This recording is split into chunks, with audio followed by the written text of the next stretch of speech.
Yo les postes, bienvenue dans cette nouvelle vidéo les postos, encore beaucoup d'infos tout au long de cette vidéo. Le Paris Saint-Germain va accélérer les départs et pas des moindres. Mais avant de commencer cette vidéo les postos, on l'a enfin reçu.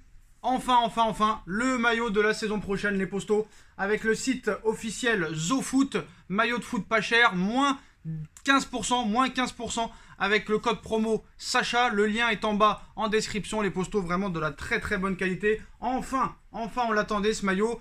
Maintenant, on attend celui de l'extérieur qui va bientôt sortir. Donc, on va vous présenter le site immédiatement. Voilà les postos, zofoot.com, vous avez tous les maillots de tous vos clubs préférés, ainsi que des survêtements, des shirts, les maillots de toutes les sélections pour l'Euro 2021 et la Copa América. Les postos, moins 15% avec le code promo Sacha, vous avez leur Telegram et leurs réseaux sociaux en bas en description. N'hésitez pas les postos, c'est du très lourd. On commence cette vidéo les postos avant de passer au très lourd, aux petites infos d'abord.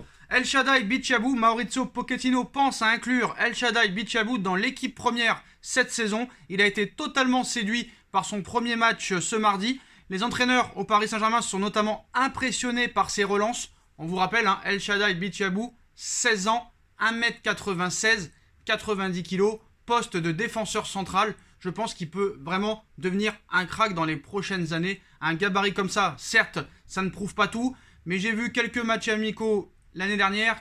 Là, le match amical contre Le Mans, ça a l'air quand même pas mal. Donc, il a une très grosse marge de progression, mais tu vois des joueurs comme Ismaël Garbi, El Shaddai Bichabou, Xavi Simons, qui a mis un but et une passe décisive. Pourquoi pas faire confiance aux jeunes, même si je sais qu'il n'y a pas beaucoup de place pour eux, mais ça serait quand même assez intéressant. Après, on a monsieur Sergio Ramos, le boss, qui nous dit que Neymar, en un mot, est un crack. On espère que Neymar sera vraiment un crack la saison prochaine, qui fera une saison exceptionnelle. On attend beaucoup, et j'attends beaucoup de Neymar la saison prochaine.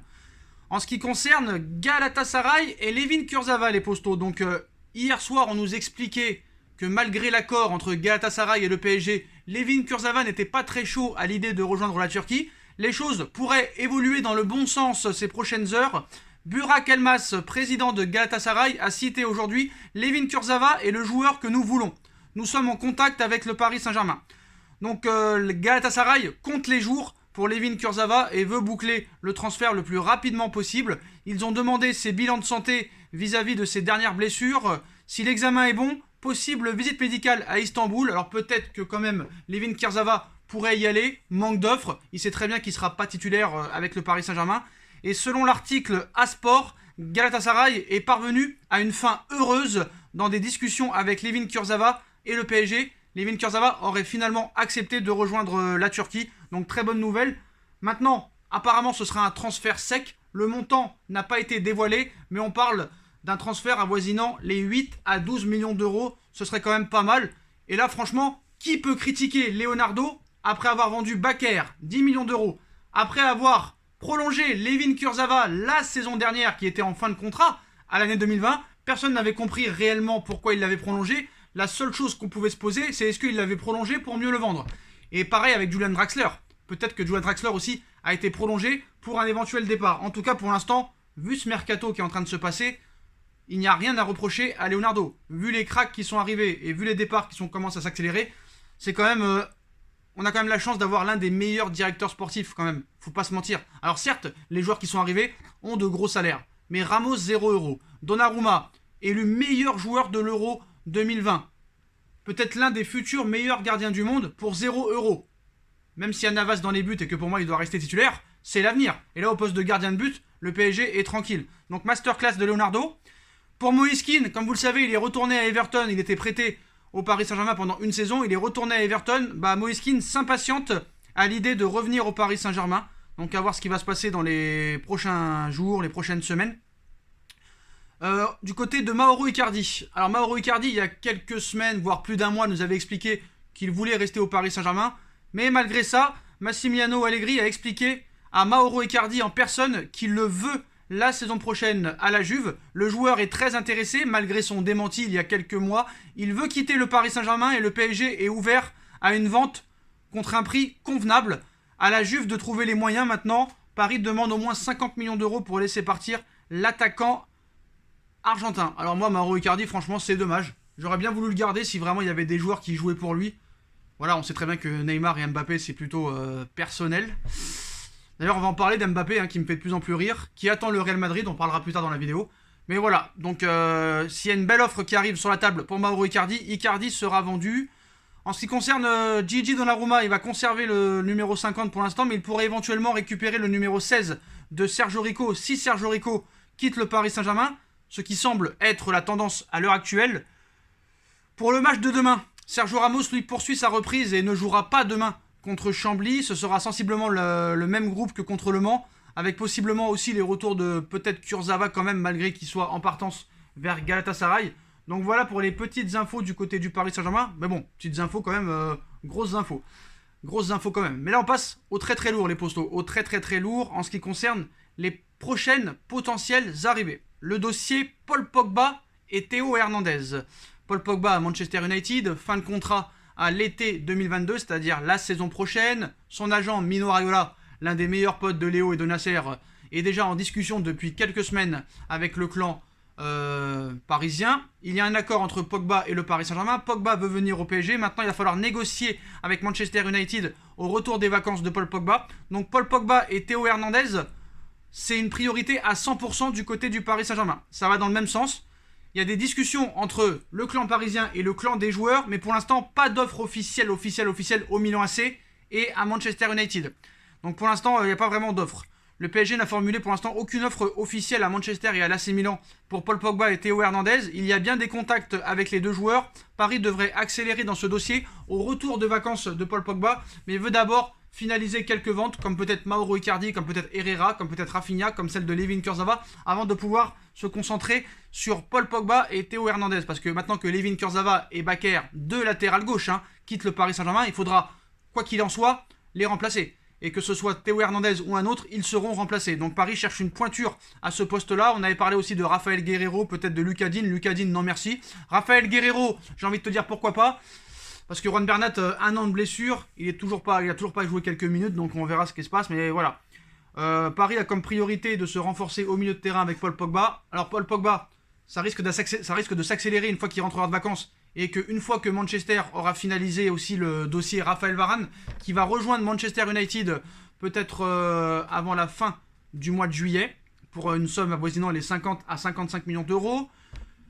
Paris est prêt à mettre minimum 45 sur Pogba. Manchester en attend au moins 60. Il y aura des négociations. En ce qui concerne l'AC Milan et le Paris Saint-Germain, là aussi, il faudra vraiment convaincre très très fort pour essayer d'avoir Théo Hernandez. Là aussi, si Paris met le prix, le Milan AC pourrait aussi céder aux sirènes du Paris Saint-Germain. Donc l'offre de 40 millions que Paris prétend avoir faite, ce n'est pas assez. Le Milan veut 80 millions d'euros. Ça pourrait faire un petit peu comme le dossier Hakimi. Quoi qu'il en soit, le dossier Pogba et le dossier Hernandez sont vraiment réels. Mais maintenant, ça va être très long.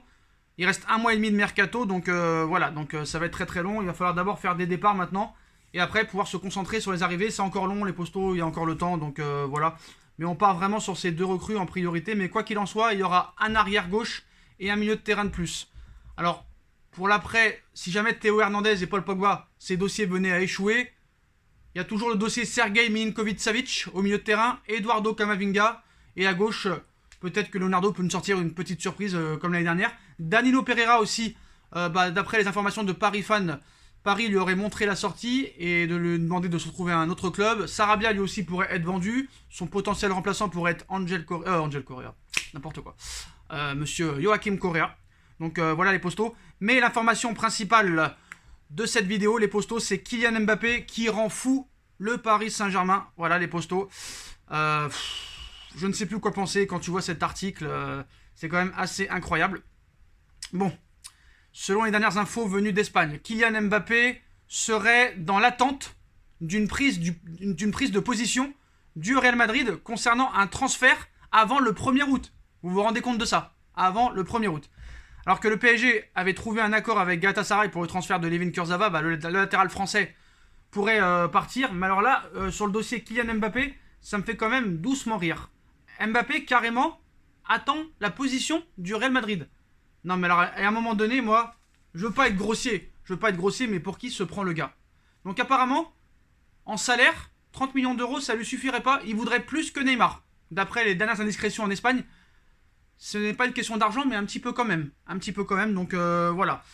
Il attend une offre du Real Madrid envers sa part, sinon il partira libre l'année prochaine. Mais est-ce que nous, on peut se permettre de le laisser jouer tranquillement la saison prochaine, en sachant qu'il va partir libre à l'été prochain? Je pense que Paris, Leonardo, Nasser et Doha doivent mettre du poing sur la... Oh là là, vous voyez, même le téléphone se barre. Doivent taper du poing sur la table et le vendre immédiatement. Voilà, s'il veut partir, qu'il parte. Qu'il parte jouer avec Vinicius Junior, avec Asensio, avec je sais plus qui, parce que je connais plus de joueurs dans cette équipe. Je ne connais plus de joueurs. Ramos est parti, Varane va partir, Ronaldo n'est plus là. Tu vas jouer avec Nacho, tu vas jouer avec Vinicius, tu vas jouer avec... je comprends pas. Je comprends pas la position du joueur. Je n'ai pas d'explication en fait. Je n'ai pas d'explication. Paris lui offre un pont d'or. Paris lui offre une équipe XXL. Paris lui propose un projet. Lui peut prétendre à être Ballon d'Or si jamais Paris gagne cette Ligue des Champions. La première de l'histoire. C'est là que tu marques la légende. C'est là que tu impressionnes ton monde. Et c'est pas en gagnant une 14e ou 15e Ligue des Champions au Real Madrid comme tant de joueurs l'ont fait. Et vu l'équipe du Real Madrid à l'heure actuelle, je sais même pas si tu vas aller loin en Ligue des Champions. Donc si tu veux jouer tout seul, vas-y, je t'en prie. Mais là, maintenant, il faut que Paris soit sans état d'âme. Voilà, honnêtement, parce que c'est quoi encore ces histoires? Maintenant, il n'y a plus aucun respect. Je pense qu'il faut lui donner un ultimatum. Dès qu'il rentre de vacances, frérot, on te laisse jusqu'au 1er août. Tu prolonges ou tu te casses. Moi, je pense que c'est ça qu'il faut faire. Voilà. Donc, surtout que les proches de Mbappé craignent une blessure. En effet, comme l'explique As, l'entourage de Mbappé commence à s'inquiéter de la tournure des événements, et pour cause, la situation actuelle n'aide pas l'attaquant du PSG à renforcer son image auprès des supporters français, mais surtout, s'il entame la saison sans prolonger, Mbappé prend un très grand risque. S'il se blesse gravement avant le 1er janvier, le champion du monde ne sera plus en position de force, puisque le Real Madrid sera pas vraiment content de lui proposer un gros contrat. Ah, c'est sûr et certain.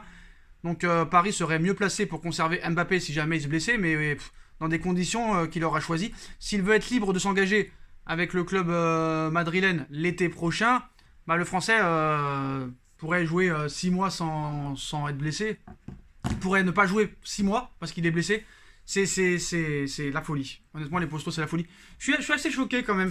Je suis assez choqué. Je pensais que Mbappé, c'était pas ce style-là. Je pensais que c'était un mec quand même assez ambitieux. Le mec, je pense qu'il nous a tourné en bourrique, qui nous a fait croire que c'était le projet sportif qui était en premier lieu, alors que c'est l'argent en fait, on va pas se mentir. Peut-être aussi la reconnaissance. Peut-être qu'il a peur que si Paris va très loin en Ligue des Champions, on dise que c'est grâce à Neymar, ou peut-être à Navas, ou peut-être à Marco Verratti, ou peut-être tout le monde sauf lui. Mais voilà. En tout cas, Mbappé attend un signe du Real. Je pense que Paris doit le vendre cet été, si jamais il ne veut pas prolonger. Tu le laisses jusqu'au 1er août. Mais voilà. Voilà, excusez-moi les postos pour les petits bégaiements, très fatigués, voilà, beaucoup de problèmes en ce moment, beaucoup d'accumulation, je suis désolé en tout cas. Je promets que la prochaine vidéo sera beaucoup mieux, il y aura moins de bégaiements, il y aura moins de transpiration les postos.